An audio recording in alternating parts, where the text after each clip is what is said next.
Okay, so then the next one on this album is called That Bish Over There. An ex. Once a flame, now just a flicker in the dark with an everlasting name. Memories of love now scattered like a deck of cards. Together we dance in the sun, hand in hand in love.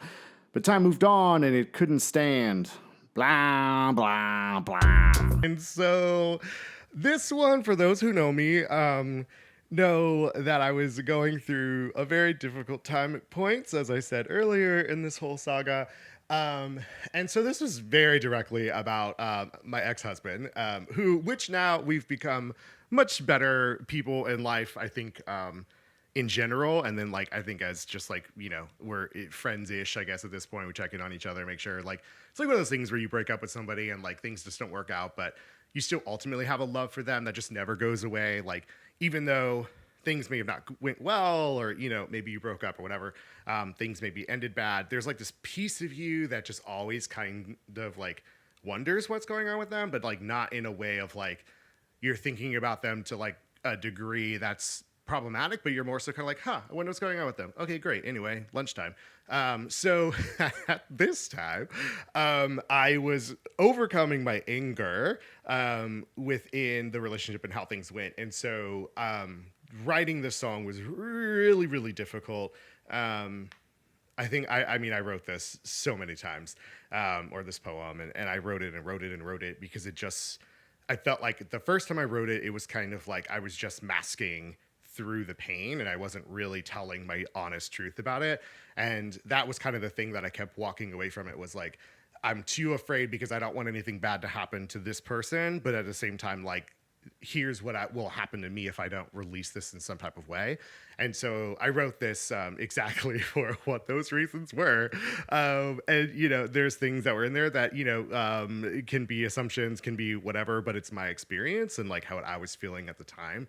And it was really therapeutic. I think after I finally got it all done and I listened to it and I listened to it and I got through it, I realized like how much of me I was gaining back by kind of going through the process of realizing my mistakes in everything.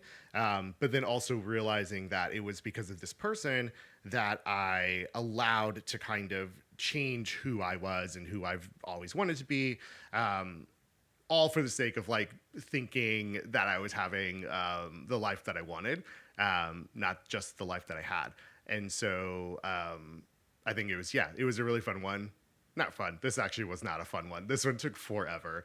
And again, it was another one similar to Sex where I had to really sit with this and understand, like, if I put this out, what does it say about me? Am I being vindictive? Am I being whatever? And I didn't feel any of those things after the fact, but I think as I was going through it, there was a lot of those questions because I just didn't want anyone to walk away feeling hurt or, misjudged or in any way. It was just saying my experience from my lens. So check that one out. I don't know. That bish over there. A fading memory of what once was to set the ball in motion for a new set of building blocks. A reminder to never let someone in your home and reset the locks. Placing you in a pit of delusional mediocrities of service and gratitude, but being told you are rude and less than. The reminders of being told how to act or the ability to look someone in the eyes and say, how can you look like that? All right, next up, let's see. We got In This World. Roses are red, violets are blue. In this world, so much beauty shines through. So this one actually was a really fun one. I was listening to a lot of podcasts at this time, and I was listening to just how the world was disintegrating. I mean, still is. It's 2025. We all know what's going on. It's fine. Not really. We're all going to die. But I wrote this one because I was looking around at just the way and the chaos that was happening online. I think in a lot of spaces that I was a part of, but I wasn't like directly involved with some of these things. I had gotten caught up inside of something too that like really I was just in the crosshairs because other people were mad at each other.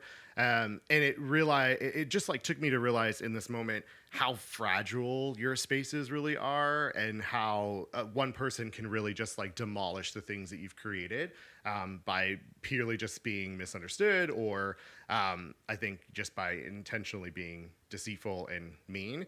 And so I wrote this one just really kind of understanding that the world around us is literally dying every day.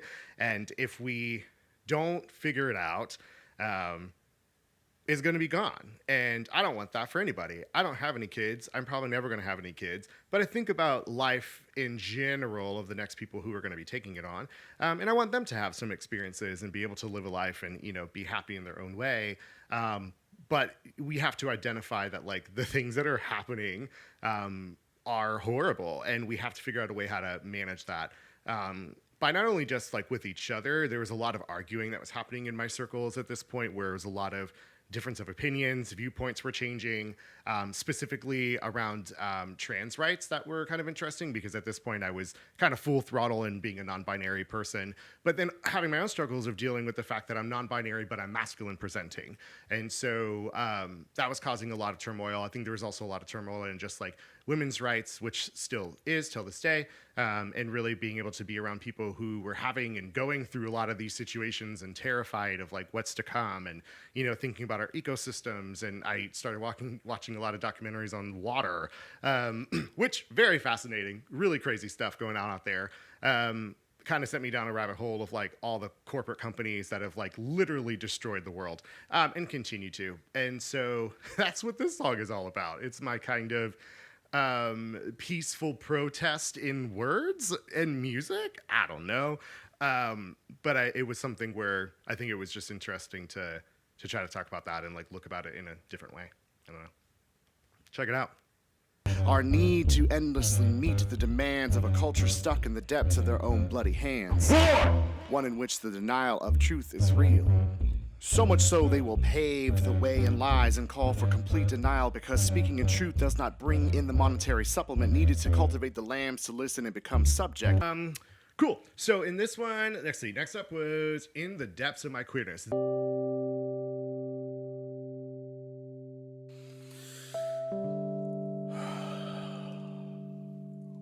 This one, this was kind of, so after I did A Word Often Heard, this one, In the Depths of My Queerness, was the next one I wrote. This took me forever to write, because it was really about understanding who I am in my queerness and how that reflects to like the rest of the world. And especially entering my non-binariness and trying to understand what that was.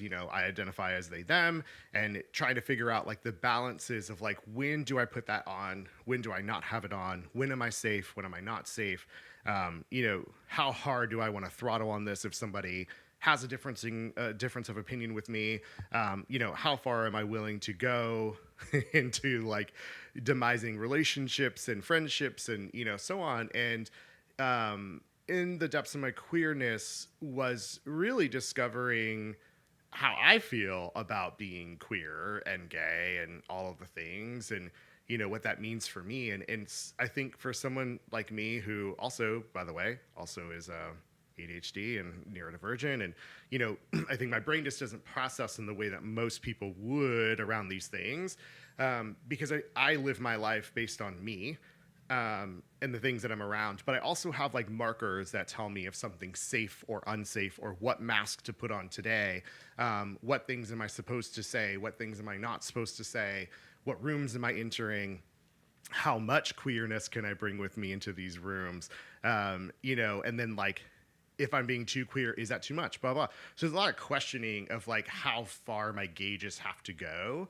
But when I'm alone or I'm around people who I can be my 100% authentic self, that's where I really feel the best, and I can really explore, and I can really be me, and I can really have fun.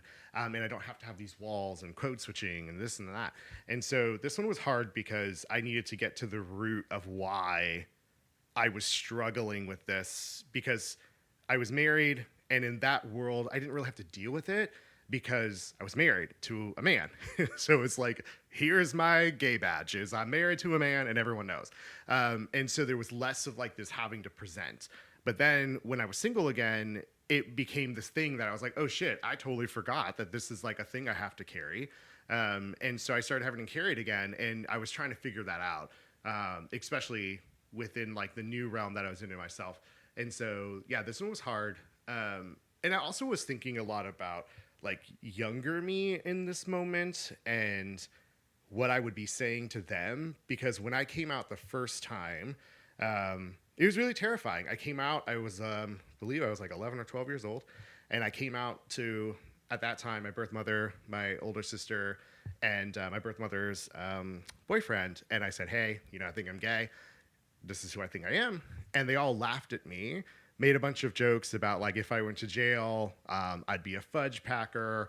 Would I be the bottom bitch? You know, it was just like inappropriate. I'm 11, like, but I also grew up in the hood. So like, I get it. Like now I get it. At that point I was like, cool. So I slid back into like, oh, maybe it was just phase. It was just a question, blah, blah. So I went back into it and really went into a really bad space.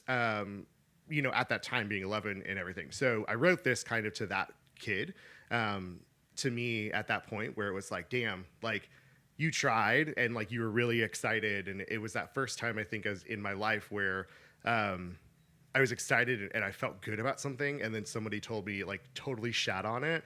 And so now in life, I've realized why I'm not such an advocate for myself, is because I think it's because of that moment where it was like I came out to this thing that I was really excited about, and like the people that I were supposed to trust and love just totally told me like, go fuck yourself.